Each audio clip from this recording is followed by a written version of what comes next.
How one flight changed one man's life. His name was Daniel. He sat down in seat 3A and decided it was a routine trip. Coffee, a short climb, a landing in Charlotte, a meeting, the return flight, home. 10 minutes and everything would go to plan. You have no idea what will happen to him 10 minutes from now, or what deal he will make with himself, a deal that will rewrite his life. He kissed his wife, promised to text on landing, and nodded to his son, who was pacing the room with a cardboard airplane in his hand. 2 small photos in a paper crown glowed on the lock screen.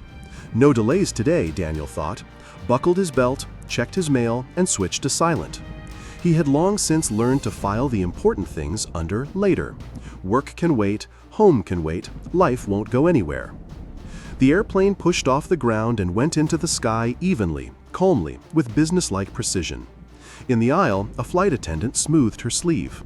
The woman by the window, Anna, if he'd read the boarding pass right, held the safety card as if it knew how to comfort. Daniel unhooked his gaze from other people's hands and moved it to the clouds. Everything was as usual. Everyone knew what would happen next. 10 minutes later, no one knew. Dark shadows hit the glass like handfuls of stones. 2 dull blows, a shiver through metal, and suddenly, silence where engines should have been singing. The lights blinked, the air grew heavy like a wet towel. From the speaker came a voice as straight as a ruler. "This is the captain. We have lost thrust. Please remain seated. Flight attendants, stations." The words were calm. Inside, everything sped up. Daniel looked at his hands, empty, useless. His thumb found his wife's name but didn't press. The river lay below in a silver stripe, the bridge a thin bracket. The flight turned, and his stomach felt it before his eyes did. In his head, he heard his son's voice. "Dad, make another airplane," and his own, "Tomorrow." How many times had that tomorrow pushed the living to the edge of the day? "Brace for impact," the captain said. "Head down, brace, hold." The flight attendant repeated it louder. Belts and prayers rustled through the cabin. Anna was whispering aloud, as if reading a text she didn't know. I don't know how," slipped out of her. "I'll count for us," he said. 10, 9, 8. At 3, Daniel saw his neatly stacked life begin to shift. At 2, something clicked in his chest. At 1, he struck a deal. Simple as a signature. If I walk out of this, I will live differently. Not someday, now. No slogans. In the small places where I always get lost. I will stop paying time for things that aren't worth its price. The impact was short and full. The aircraft touched water, bounced, and rolled, as if testing whether the world might be allowed to keep spinning. Water surged up the windows. The bins trembled but held. A scream broke into orders. "Life vests, aisles clear, to the exits." Daniel tugged at the vest, tore it from the tight niche. Anna's hands were shaking. He pressed his vest into her palms. "Take mine." "And you?" "I'll be fine." He lied. He wasn't a strong swimmer. But the deal was already in force. Don't postpone the living for later. The door flung open. January hit his chest like a knife-edged breath. The wing underfoot was a narrow sidewalk above ice-cold water.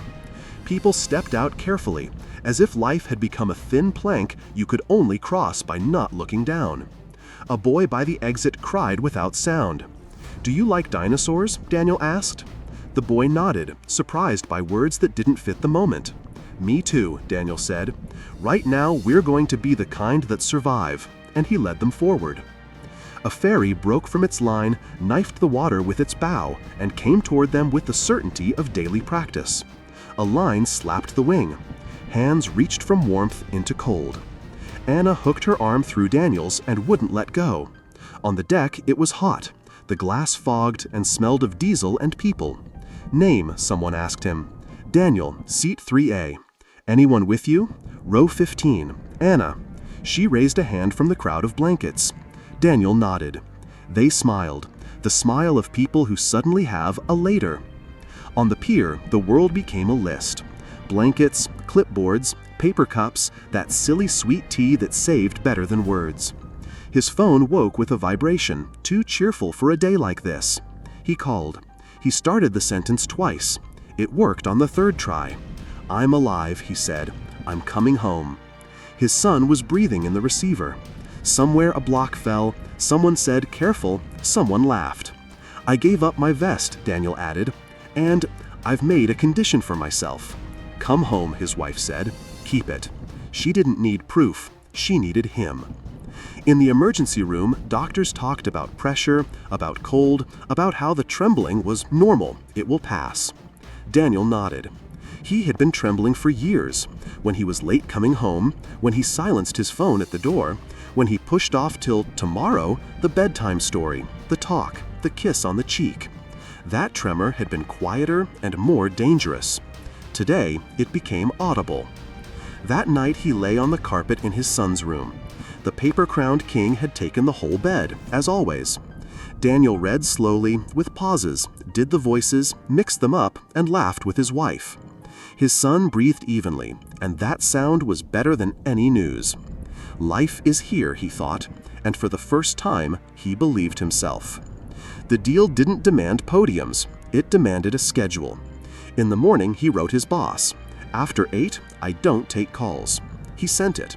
He didn't wait for, "But what if?" That evening, he was 5 minutes late to a meeting because his son had knocked down a tower of blocks and was staring at the ruins as if the world had ended. A witness was needed. Daniel signed up. He didn't care how a grown man learning to swim looked on the lane. He learned to keep his head above water. He learned to say no to emails that tomorrow wouldn't care about anyway. He learned to kiss his wife in the kitchen doorway without the app called Later. Fear didn't disappear. It changed jobs. It stopped controlling and started reminding. It came back at night to talk about cold water and the sound metal makes when it says enough.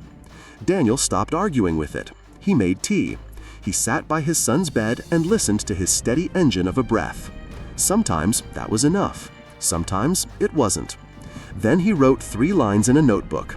"Today, I tepped the deal. Today, I failed the deal. Tomorrow, again." After 2 weeks, the notebook was lost in a cafe, and Daniel realized he didn't need evidence anymore. Doing was enough. He found Anna on social media. He wrote, "How are you?" She answered, "Easier this year." They left it there. 2 addresses on a map only they needed. He didn't write to the captain. But one day a postcard came. From no one. "Thank you for using the seconds. Use all of them." He smiled. Some people can say the important things briefly. Months passed. Then years. His son outgrew cardboard airplanes into long books and science projects that were always due yesterday. Daniel took trains more often. On planes, he chose the aisle, drank water, closed his eyes in turbulence, and ran his palm along the invisible signature in his chest. The deal was there and did not expire. One day they walked along the river. The wind found their ears. His son, tall now and shy around serious talk, walked beside him with deliberate nonchalance. "Was it here?" he asked. "About," Daniel said. They stood for a while. The water kept its own business, knowing no one's stories. A little girl slipped on the path and gasped. Daniel helped her up and handed over the spare gloves he always kept in his coat pocket. The mother thanked him. Daniel shook his head. "Use them, that's what they're for." His son laughed. "Dad, you're like a superhero." "No," he said, "I once gave my word." "To whom?" "To myself and to you." When people asked about the miracle on the Hudson, he didn't talk about bank angles and calculations. He talked about choice, about the vest he gave away, about 9 p.m. when work used to begin and now life did, about later, which costs too much. He didn't give lectures, he just lived. Sometimes with mistakes, sometimes lazily, but always remembering the date he signed his "If I walk out, I will live differently." He thought it was a routine trip. 10 minutes later, he made a deal that rewrote his life. Not a document, not a vow, not a public oath. A small internal paper, signed with a heart and a household calendar. On good days, it felt like sky. On hard days, it felt like cold water that remembers you and asks, "Are you here?" And he answered, "Here." He reads at night. He goes to practice. He calls his brother. He holds his wife's hand longer than it takes to cross the kitchen. He uses the seconds, all of the ones he's been given. And when someone asked, "Did you survive?" he shook his head. "I started," he said, "every day, again."